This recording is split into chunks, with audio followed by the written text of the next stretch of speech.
Hi, welcome to Pictures, Noise and Words. I'm Hedgie, and this is Opeth, or as my friend Mike says, Opeth, because he says it in a Yorkshire accent. And I'd like to thank him for years and years ago saying Opeth in a Yorkshire accent and lodging it irretrievably? No, immovably in my brain. So every time I see Opeth, now my brain goes Opeth. Anyway, that's not important right now. What is important is that Opeth, after 5 years, are putting out a new album. Yes, it was 2019 since their last one. It's not coming out till October.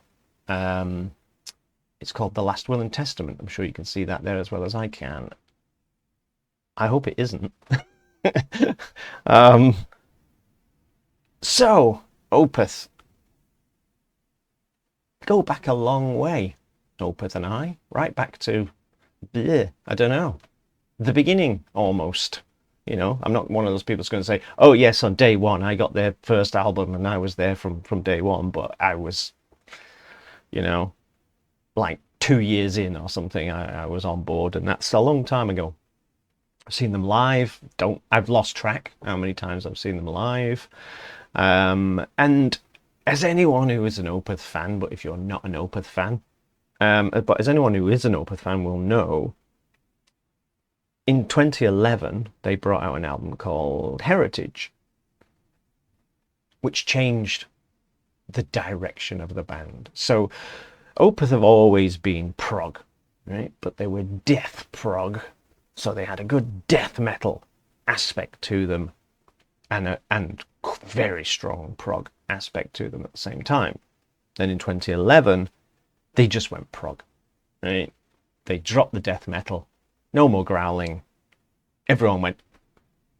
And all of their diehard fans stayed with them, more or less. Listening to Heritage in 2011, it was one of those, you know, when you really, really want to like something, so you really try to like it. So for me personally, it just lost something. And it's hypocritical of me, this, because, and I know this, because if another band had brought out Heritage and then Pale Communion after that, I've got them here on my screen. I'm not, I don't have everything lodged in my head. So we brought out Heritage, then Pale Communion and Sorceress, and then I can't even say it, Incorda Venom. Yeah, let's go with that. I'm sure that's perfect. I forgot where I was going. Yes, so when these albums, if anyone else had made these albums, I think I would have said, wow, that's really good. What a great prog album. Listen to this, it's really, really good, and all of that sort of thing. But because Opeth did it, and this isn't what Opeth was in my head, I had this sort of, I don't dislike them. I actually have them, and I listen to them sometimes, but I cannot listen to the whole thing. I can listen to a song or whatever and go, it's really, really well done, but it's not necessarily what I want from Opeth. Now, Opeth owe me nothing, right? So I fully respect them doing whatever it is they want to do. They don't owe me a damn thing, of course. But going through all of the earlier albums, right up to Watershed, they were death prog, and I loved them for it. So when they stopped being that, they stopped being the thing that I loved. Am I making sense? This is the rational view. There are the die-hard fans who say things like, and I'm telling you right now, they're wrong. But they say things like, well, if you're a fan, you're always a fan. Well, that's ridiculous. How many bands do you know who just went off the rails and just weren't any good anymore? This isn't Opeth I'm talking about, but in general, how many bands do you know? It's like that quote, I've got all their albums, even their new stuff that isn't any good, So the diehard fans of Opeth, of course, will defend them to death. And then some people had a massive reaction to it and went, I will never listen to Opeth again, they are dead to me. And then there's the more rational people in the middle of the bell curve that went, well, I respect you for what you're doing, and I think what you're doing is really, really good quality, and and all of that sort of thing. It just isn't the Opeth that I fell in love with. Have I hammered that one into the ground enough? I'm sure people have just forwarded to the song by now. But I just want to get across where I am with Opeth. But I've always loved Opeth. So, spoiler, I've heard this song because it's Opeth. Like as if I could just go, I won't listen to it. So I have heard this. I've only heard it once. So if you haven't heard it yet, we're all going to hear it together. No spoilers. We'll talk about it afterwards. That sounds like a good idea. Wow, well done, rational me. Let me put this in my ear.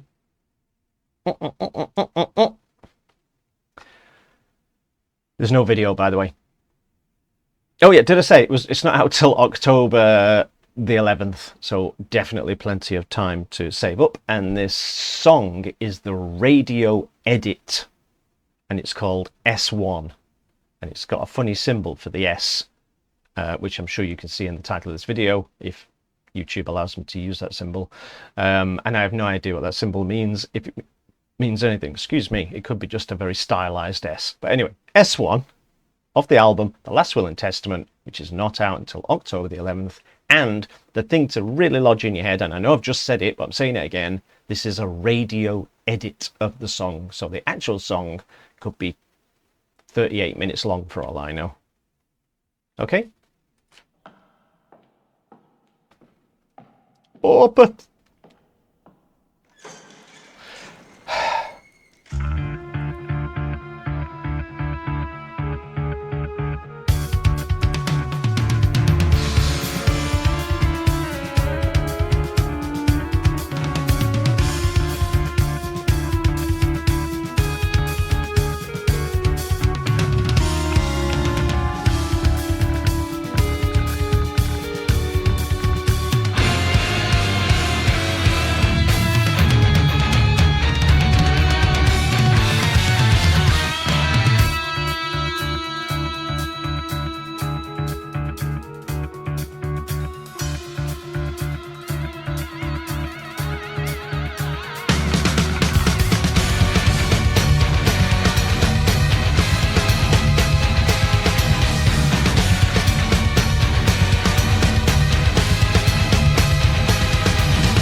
4 and 3/4 minutes. It's more like a teaser.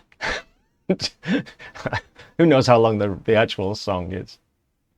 When I get hold of this, I will probably never listen to the radio edit again. Who knows what are we missing? What are we missing? You know.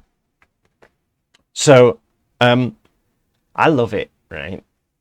It gives me exactly that warm, fuzzy feeling that Opeth gave me back in the day, as they say. And I'm sure everyone on the internet is the same thing. I purposely have not watched anyone else's opinion on this. I didn't want anyone to kind of colour my opinion on it, which is exactly what I'm doing to you now. Sorry about that. Hey, that's your job. Oh yeah, I wish only if only I got paid for it too. Anyway, that's not important right now. I can't say Opeth are back because Opeth never went away. But for me personally, Opeth are back. You know, even though I have all of their albums in between their death metal and this one, they still went on a back burner for me, if does that make sense. And I've always been a fan. Let's not get into that. So I had heard this, and it's got all of the Opeth traits in it. You know, it's like you immediately know. It's just 10 seconds in. Oh no, this is. And that's because, and I've said this before, admittedly, it's probably a long time ago now, but I've said this before, Opeth is a genre. Just like Iron Maiden is a genre, Metallica is a genre. They're the band that you compare people to. So if you hear something like this, you say, oh, it's a bit Opethy. It's a bit like Opeth, don't you? You know, oh, it's a bit like Iron Maiden. Oh yeah, you can hear this. It's like Metallica, you know. But and Opeth has become, in my mind, a genre. And though there are other bands doing stuff like this is who you go back and compare them to. You never say Opeth reminds you of somebody else, do you? So for that genre to exist, you have to have things that are clearly yours, you know, clearly things that clearly belong to you. And Opeth has those in spades. It has that drum line, it has that keyboard sound even, and the stops and the starts and the disjointed staccato rhythms and things like that, and just the cleverness of the compositions, and of course like a Felt's voice. You know, it's distinctive. His growls on this are slightly different to my memory of his growls, but I don't give a monkeys. It's Opeth, and I've already ordered this. I had one of those moments of weakness where I ordered this and a T-shirt from the record company, and for the first time, the postage was not horrendous. Which is why, because the postage is what always kills me from pre-ordering things. You go there and you go, oh look, the CD, it's only £10 or €8 or whatever. Postage, €38. I said, yeah, what? Wait, the postage is more than the thing. I'm not, and no. However, this was not like that. So the postage was not free, but it wasn't so horrendous that it made me go, no.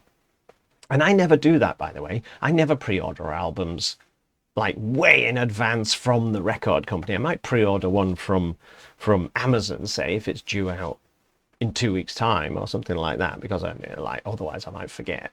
But I never order things so far in advance, and I've ordered a T-shirt with it. That's how much Opeth kind of is ingrained in my brain, I think. I just went, oh, and I heard this and I went, okay, I'm in, you know? So Opeth, very possibly back. The rest, there could be a bait and switch. The rest of the album, right, is just an acoustic love song, just 10 acoustic love songs. It's not, is it? Let's face it. For a start, it's called The Less Will and Testament, and has that bunch of happy-looking people on it. So yeah, I don't think it's an album of love songs. Opeth are back. Opeth never went away. I realise that. But for me, Opeth are back.